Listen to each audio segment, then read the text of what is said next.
اعوذ باللہ من الشیطان الرجیم بسم اللہ الرحمن الرحیم الحمد للہ رب العالمین والصلاة والسلام علی محمد الامین اما بعد السلام علیکم ورحمۃ اللہ وبرکاتہ۔ میں علی گڑھ سے طارق مرتضیٰ آپ کے پاس لاک ڈاؤن 2020 سیریز کا ایک اور حصہ پارٹ 24C لے کر حاضر ہوا ہوں، جس میں ہم اور آپ 24B سے آگے کے کنٹینٹ نبیوں کی دعا کی حقیقت پر ڈسکشن کریں گے۔ اس سے پہلے کے دو پارٹس میں ہم نے سمجھنے کی کوشش کی تھی کہ دعا مانگنا مطلب اللہ کے سیٹ کیے ہوئے قوانین کو پورا کرنا، اور جب ان کے نتائج، ان کے ریزلٹس ملنے لگیں تو اسے کہتے ہیں اللہ کا ہماری پکار پر جواب دینا۔ اور یہ بھی سمجھنے کی کوشش کی تھی کہ جو دعائیں ہمارے ہاں رائج ہیں ان کا اصلی مطلب تو تب نکھر کر سامنے آ سکتا ہے جب ہم اپنی زندگی کا وہ مقصد بنا لیں جو رسول اللہ صلی اللہ علیہ وسلم اور ان کے صحابہ کا تھا، ورنہ ہم اپنی دعائیں دنیا کے تو کچھ فائدے شاید حاصل کر لیں گے، مگر آخرت میں ہمارا ان دعاؤں میں کوئی حصہ نہیں ہوگا۔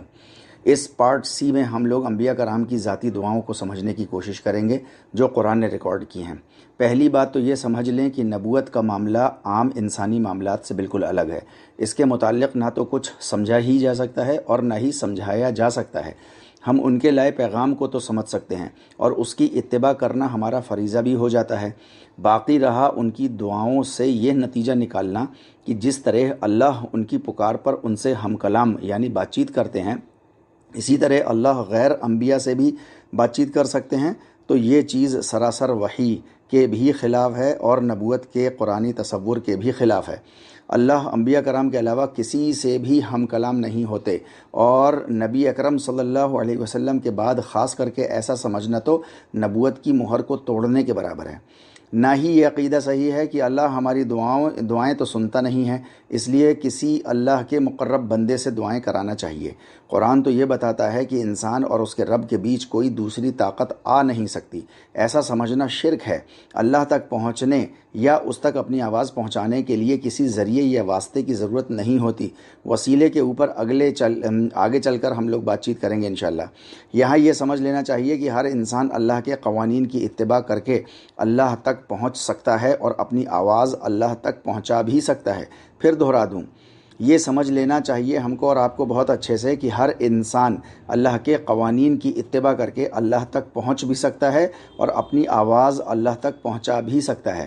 قرآن جو معاشرہ یعنی سماج بنانا چاہتا ہے وہ اجتماعیت پر مبنی ہے۔ یہی وجہ ہے کہ اللہ نے جتنی بھی دعائیں مومنین کے لیے سکھائی ہیں وہ سب عام طور پر اجتماعی ہیں، مطلب کلیکٹیو ہیں۔ مثال کے طور پر سورہ فاتحہ آیت نمبر 5، ایاک نعبد و ایاک نستعین، یعنی اے اللہ ہم سب تیری عبادت کرتے ہیں اور تجھ سے ہی مدد مانگتے ہیں۔ اگلی آیت میں سکھایا اہدنا الصراط المستقیم، یعنی ہم سب کو سیدھا راستہ دکھائیے۔ سورہ بقرہ آیت نمبر 201 میں کہا وَمِنْهُمْ مَنْ يَقُولُ رَبَّنَا آتِنَا فِي الدُّنْيَا حَسَنَةً وَفِي الْآخِرَةِ حَسَنَةً وَقِنَا عَذَابَ النَّارِ، یعنی ان میں سے کوئی ہے جو یہ کہتا ہے کہ اے ہمارے پالنہار ہم سب کو اس دنیا میں بیلنسڈ چیزیں دے دیجئے اور آخرت میں بھی بیلنسڈ احسن چیزیں دے دیجئے گا، اور آگ کے عذاب سے ہم سب کو بچا کر رکھیے گا۔ دوسری جگہ سورہ بقرہ آیت نمبر 286 میں یہ بھی کہا گیا ربنا لا تؤاخذنا ان نسینا او اخطأنا، اے اللہ ہم میں سے کسی کو بھی اس بات پر نہ پکڑیے گا جو کچھ ہم بھول جائیں یا غلطی کر بیٹھیں۔ پھر کہا ربنا ولا تحمل علينا اصرا كما حملته على الذين من قبلنا، اے ہمارے رب ہم میں سے کسی پر بھی ایسا کوئی بوجھا نہ ڈالیے گا جیسا آپ نے پہلوں پر ڈالا تھا۔ پھر بتایا ربنا ولا تحملنا ما لا طاقة لنا به، یعنی اے ہمارے رب ہم سب پر ایسا کچھ نہ ڈالیے گا جو ہم سب برداشت نہ کر پائیں۔ واعف عنا واغفر لنا وارحمنا، اگر ہم سب سے کہیں غلطی ہو جائے تو ہم سب کو اس کی توفیق ہو کہ ہم سب اپنے بیلنسڈ کاموں سے اس غلطی کے نقصانات کو ہٹا سکیں اور ہم تمام نقصان پہنچانے والی چیزوں کے حملوں سے بچ سکیں۔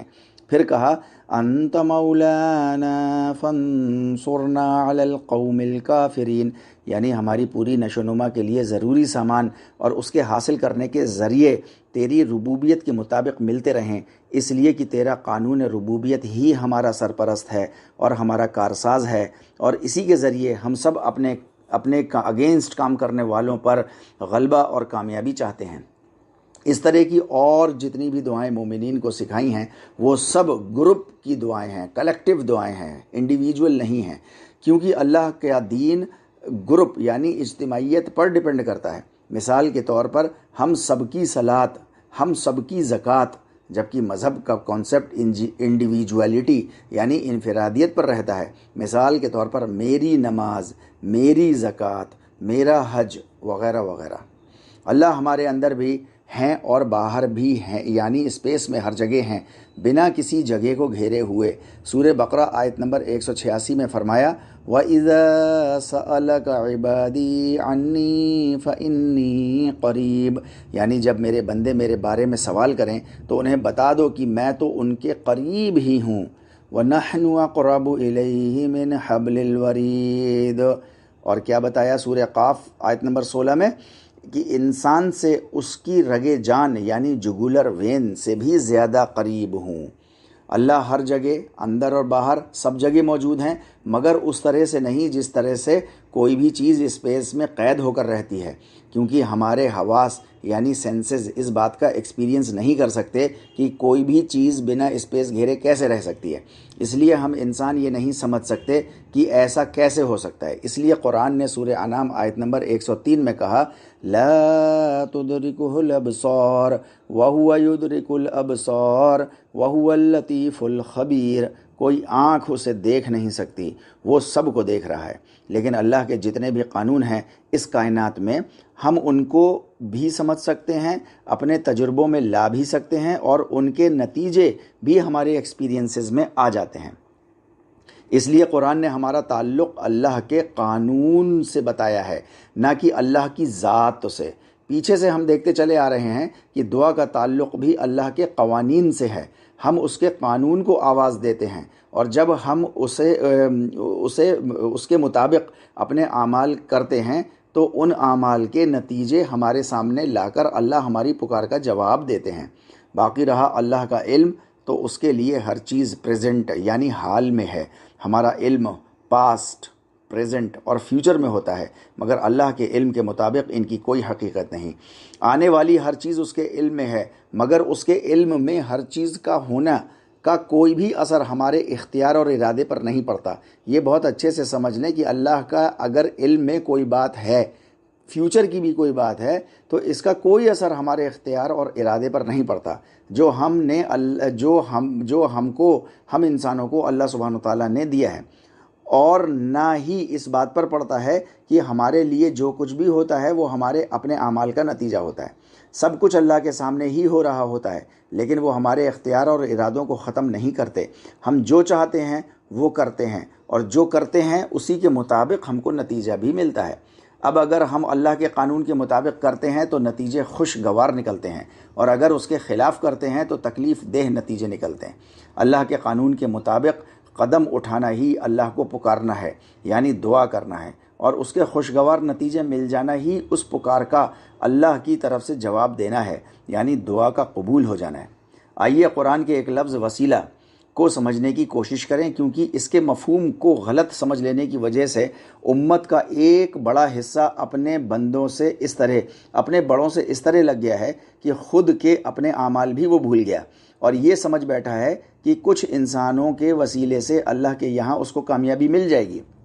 حالانکہ قرآن سورہ بقرہ آیت نمبر 80 میں سوال ہی پوچھتا رہ گیا کہ کیا انہوں نے اللہ سے کوئی وعدہ لے رکھا ہے کہ اللہ ان کے ساتھ ایسا ہی کرے گا؟ مگر ایسے لوگوں نے اس پر دھیان نہ دیا۔ سورہ مائدہ آیت نمبر 35 کہتی ہے یا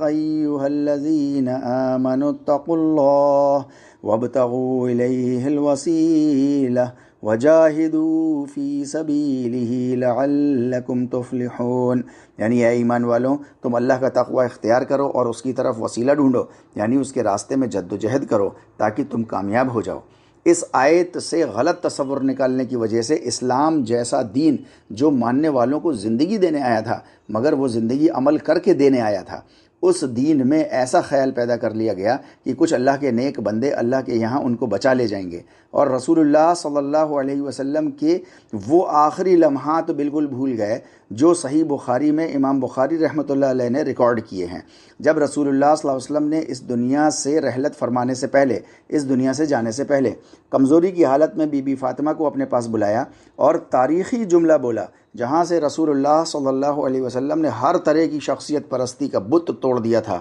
ارشاد فرمایا، یا فاطمہ بنت محمد، اے محمد کی بیٹی، اے محمد کی بیٹی فاطمہ، اشتریا انفسکما من اللہ لا املک لکما من اللہ شیئا، اے محمد کی بیٹی فاطمہ، اللہ سے اپنے کو بچا کر رکھنا، تیرا باپ تجھے اللہ کے سامنے نہیں بچا سکتا۔ غور کیجئے جناب، کون کہہ رہا ہے، کیا کہہ رہا ہے اور کس سے کہہ رہا ہے؟ اب کیا اس کے بعد بھی کسی کے پاس جواز رہ جاتا ہے کہ کسی کو کوئی اللہ سے بچا سکے؟ اگر کوئی کہے کہ ہاں ایسا ہو سکتا ہے تو یہ بڑی جسارت یعنی ہمت کی بات ہوگی جو وہ اپنے منہ سے نکال رہا ہے، اور اللہ اور اس کا رسول ان باتوں سے بری الذمہ ہیں۔ عربی زبان میں وسیلہ لفظ کے معنی ہوتے ہیں کسی چیز کی طرف رغبت یعنی شوق سے پہنچنا، کسی چیز کی طرف رغبت یعنی شوق سے پہنچنا۔ مقام اور مرتبہ حاصل کرنے کے لیے بھی یہ لفظ وسیلہ استعمال ہوتا ہے، اور ہر وہ چیز جس کے ذریعے کسی دوسرے سے قرب یعنی اس کی نزدیکی، نیئرنس حاصل کی جائے، اس کے لیے بھی بولا جاتا ہے۔ مگر جو بات دھیان دینے کی ہے وہ یہ ہے کہ اس عربی لفظ وسیلے میں رغبت یعنی شوق کا پہلو بہت نمایاں ہے، یعنی جس کسی کی طرف بھی جائے تو اپنے شوق، ذوق اور انٹرسٹ سے جائے، بنا کسی کی زور زبردستی کے جائے، یہاں تک کہ اللہ کی بھی کوئی زور زبردستی نہیں۔ لا اکراہ فی الدین، سورہ بقرہ آیت نمبر 256، یعنی دین میں کسی بھی طرح کی کوئی زبردستی نہیں ہے۔ اسی کو قرآن اتباع لفظ بھی کہتا ہے، یعنی اپنے شوق سے بنا کسی زبردستی کے۔ وسیلے کے ان معنوں کو دیکھتے ہوئے جو سورہ مائدہ کی آیت نمبر 35 میں دی گئی ہے، اس کا سیدھا مفہوم ہوا کہ اے ایمان والوں، تم قوانین خداوندی کی نگہداشت کرو، اس کو فالو کرو، اس پر ایمان لاؤ اور اللہ کے یہاں درجے، مرتبے اور